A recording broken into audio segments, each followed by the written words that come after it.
CiperCloud has commissioned a survey across over 300 IT and business professionals.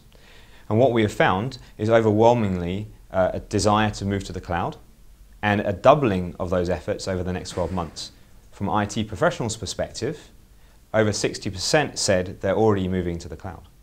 We surveyed a number of different verticals, financial services, healthcare and government, and we also asked these organizations what types of clouds they're moving towards. And overall, we saw collaboration, communication and storage cloud applications to be the predominant clouds that people are moving to. Security concerns have been impacting our respondents.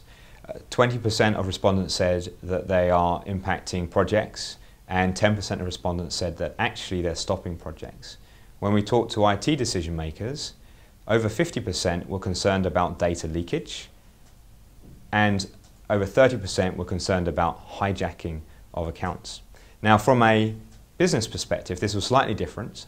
They were concerned with data loss, and they were concerned with control of their data.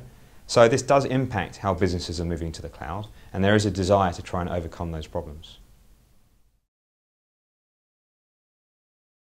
Recently, the Information Commissioner's Office in the UK, the ICO, have released guidance on cloud computing. This has been quite useful because it's brought some clarity to those seeking to adopt the cloud on what the cloud is and how can an organisation protect sensitive data and be enabled to go to the cloud.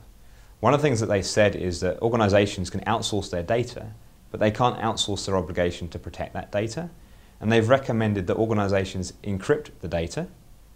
And most importantly, they said organisations should retain control of the key, or more importantly, only authorised users should have access to that key, i.e. not the cloud provider. Now, this guidance is starting to help organisations understand the challenges that we've been discussing and more clearly identify solutions that can help them adopt more cloud and faster.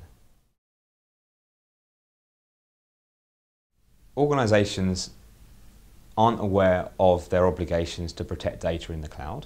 40% of respondents said they weren't aware at all, and only 20% said they were aware and compliant.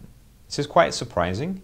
However, the good news is that the ICO have outlined quite clearly the measures that organisations can take to protect their data.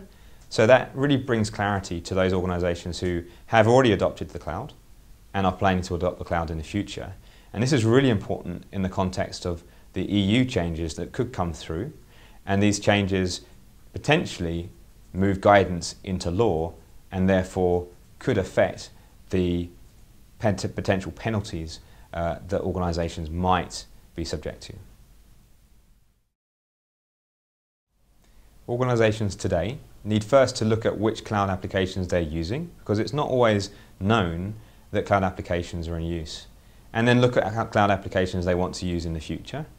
And then by looking at the ICO guidance, they need to understand then what data is going into the cloud, what data is sensitive, and which data they need to protect. Now, knowing that cross-section, they can engage with their cloud provider to get best practice advice on security measures. And 20% of the respondents that we engage with are also looking at third-party technologies to provide an extra layer and be able to adhere to the ICO guidance on cloud computing.